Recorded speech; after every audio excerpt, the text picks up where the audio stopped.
Welcome back to Finnegan's Farm and welcome back to the YouTube channel. In today's video we're going straight to the spud field where Paul, Dad, is working away in the Dewulf harvester. He's going to talk through all the functions on it, how it works, what he's learned, because he's definitely learned a lot, and yeah, we'll show you the potatoes on the way. Before we get started, I'm just going to give a little appreciation to the 3350, which is on its way back from the spray field. So we're sitting here in Dewulf. I wasn't allowed to video him the last few days until he kind of got his head half around it.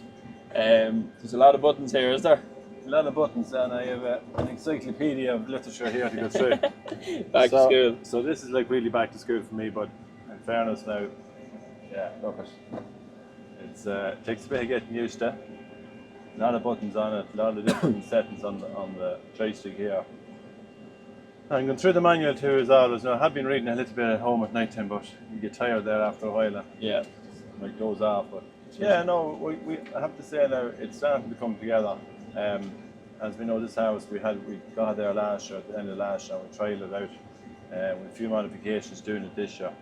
We're still awaiting some a cleanup to arrive for the machine. Yeah, so you would have mentioned that in Workshop Wednesday. Yeah, Workshop Wednesday, but there was a delay in some of the parts you could get from the machine, so we kind of, myself and David decided that we'd probably leave it the way it was beforehand and see could we tweak it ourselves a little bit better.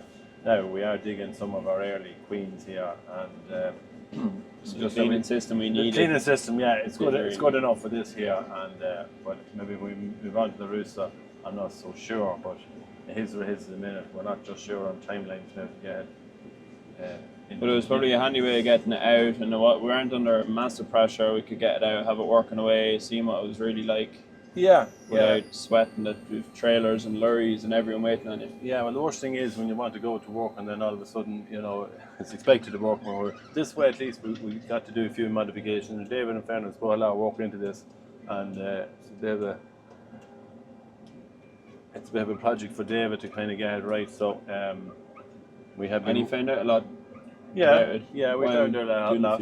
Yeah, and then we had the lads down from Kenny Quaid Machinery, Brian Finnegan, who is probably one of the best around as regarding setting up harvesters and that here. So he came down, ran it through a few things, but it's really until you actually start using the machine. You know, you can say loads and stuff, but conditions, soil types, all that, what you're digging,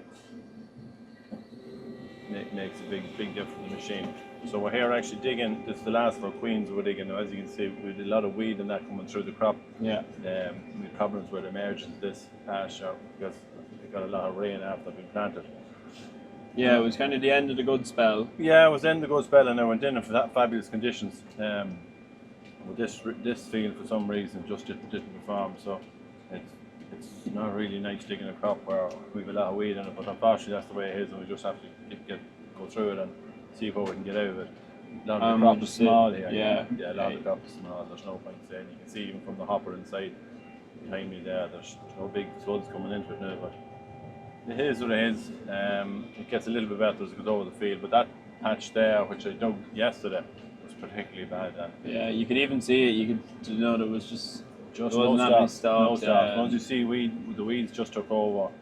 Some of the seed failed, and look, there's a lot of different issues with it, but thank God it wasn't too much. And having said that, it was probably 4 or 5 acres right there that was poor, but we're going to get that. To run through the machine basically here, obviously it's a 4-row machine. We have a topper around the front. The topper is running off 2 skids just on the outside of the machine, and that's what keeps the proximity of the chopper down as far as the top of the ridges. Yeah, it works quite well, except yesterday now there is a little kind of a chain on it, well not a chain, a little wire rope, which I don't know, it probably was my own fault. I reversed back and caught the skid and broke it anyway, and I was wondering why I wasn't working on automatic, so I'm actually on manual today, but it's not too bad on manual, it's still fine, but it still works very well on automatic. Yeah. And the difference is to probably get rid of as much hollow as you can to go through the machine. So once that's here, then it goes into the front of the machine. Now this machine actually came with no Diablos. The Diablos are kind of like 2 running wheels and say on top of the ridges, and that's what keeps you a constant depth. But in this case, this machine had 2 skids, and much like the skids on the chopper, you have a skid left and right, and they're actually controlling the depth of it. Does it work? Yeah, I have to say it does work in these conditions of work. I'm not so sure maybe in mucky conditions would we get a lot of build up on the front of it, but we probably have the option of putting a set of Diablos on it if need be. But for the minute, the skids are definitely working well. It's very free on the front, more or less like the way the stone would work, just your silence flowing into it. And we have two driven discs on the outside, one left, one right. They're controlled here with a speed controller on them, and with two Holland wheels left and right as well, and they're taking in any of the excess Holland that might be running up the sides of the ridges. So it's working well now.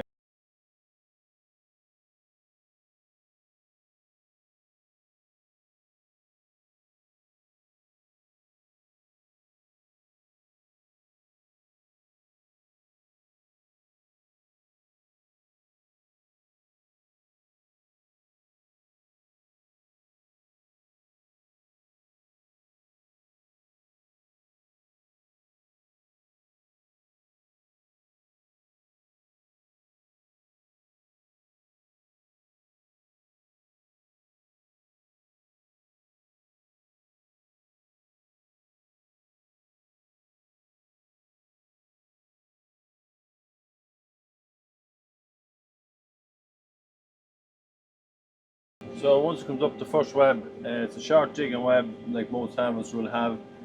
From there it goes on to your second web. Now I have hands off here because I have a row finder, which is like an Ahorn steer.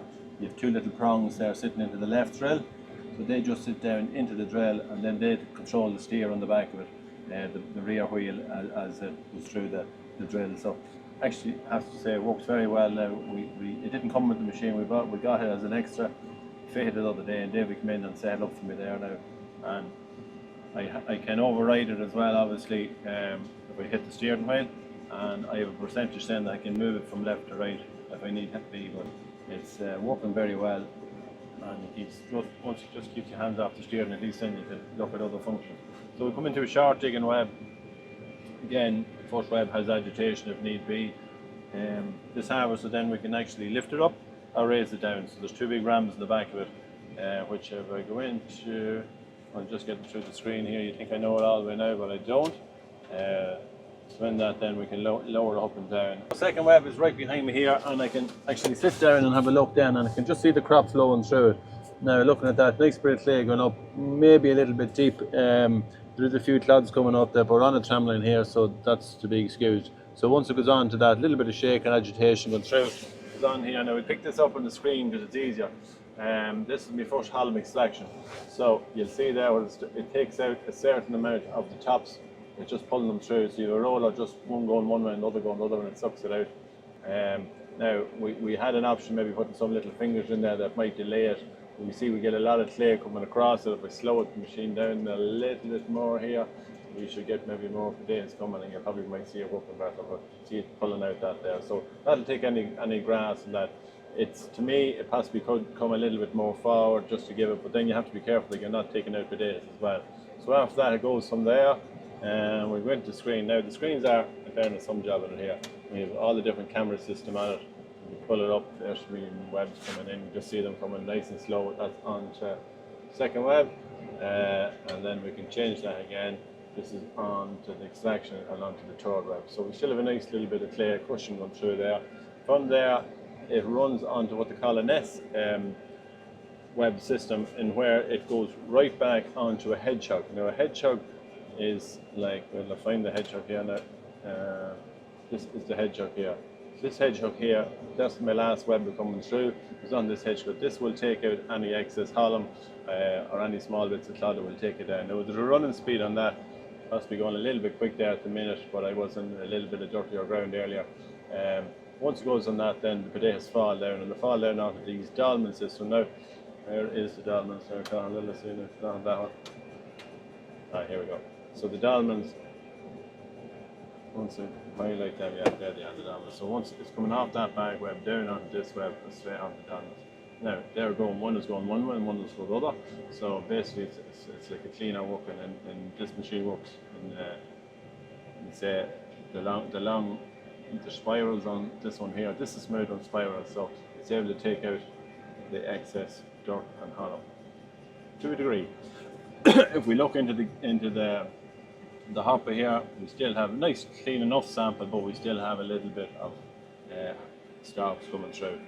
So that's not quite ideal. It's not bad, but once they go up onto the elevator, sometimes when they go into the basket, we have straps in the basket for the fall breakers there. It's just for less damage going into the boxes. Sometimes they will build up there and they can cause a little bit of a blockage.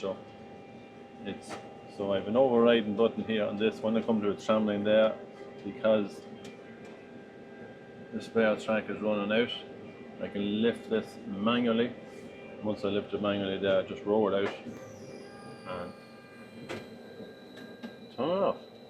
Simple as that. Turning circle is unbelievable. I don't know. For such a big machine, because we have a big wheel at the back, we have 2 tracks. So it looks a bit strange because you've no tyres in the front like normally. It's actually it's hard to know where the front of it is at times. Now, I generally don't go any further, but it will go right round in the circle. It'll actually come back and stuff.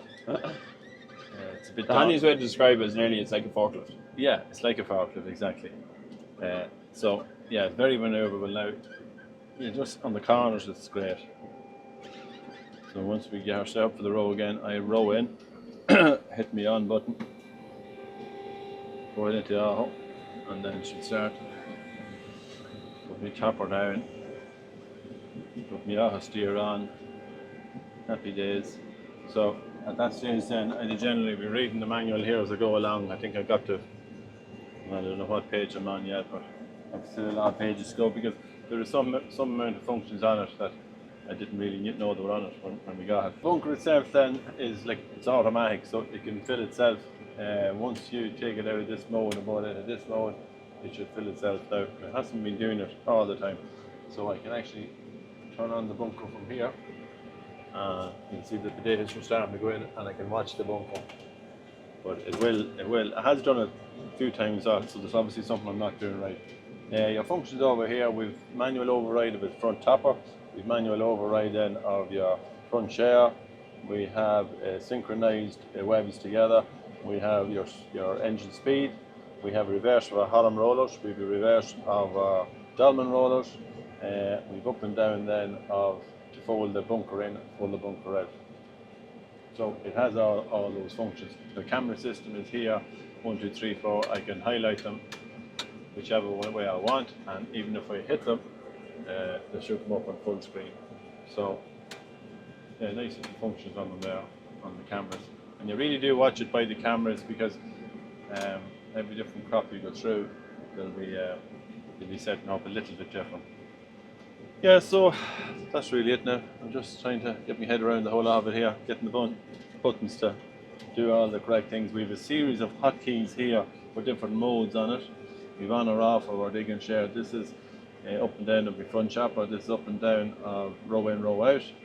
This is my elevator up and down. This is my elevator on and off. Then there's a high speed on it as well. And if I go into some of the functions, it actually will show me what joystick controls are set at.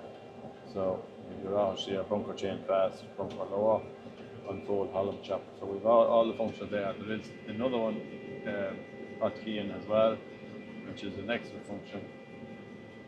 So you can turn the joystick into a few other different yes, maybe if you wanted one just for when you're side filling. Yeah, well, so if you want side filling, or maybe if you're on headlands, or you want to maybe just lift it a little bit along a headland, or you have a dirty tramline or things like that, you can basically just press the preset there, and it will change all the functions. So we have a reset on it. Now the joystick, it's forward control, a little bit jumpy, but I might be able to calibrate a little bit better. We have cruise control on it, so once I hit it, I think I hit it to me. If you go into cruise, once I set the cruise control that way, and then it would say I'll go quicker, and then I hit it back, it will come back to you see it coming back then to the cruise control.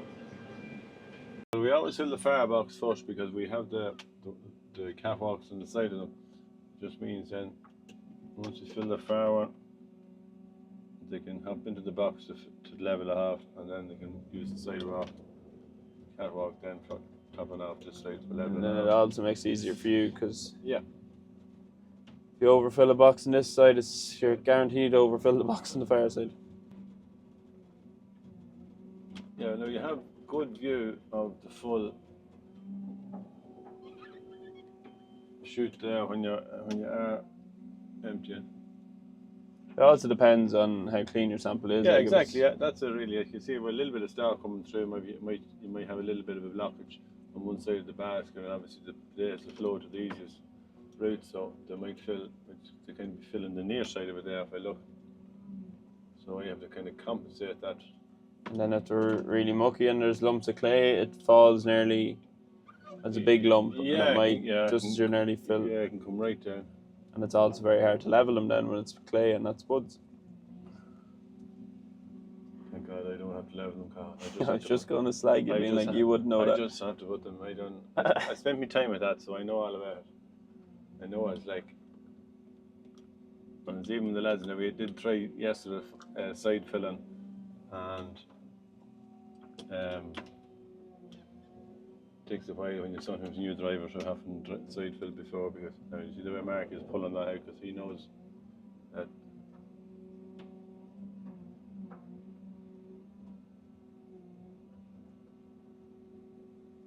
So once this trailer is full with just the last box, Thomas should bring in the next one.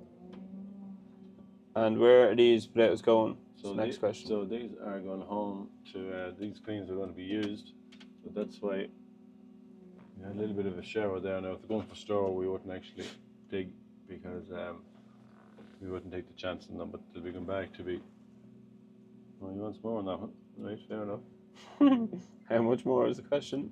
That's a little can be a lot when you're got the thumbs up there, so I think that's really it. Not too bad. Yeah, so they're heading home, and the guys will put them through the washer, and they'll be ready for dispatch maybe tomorrow morning. So that's how fresh it is out of the field and into the bag.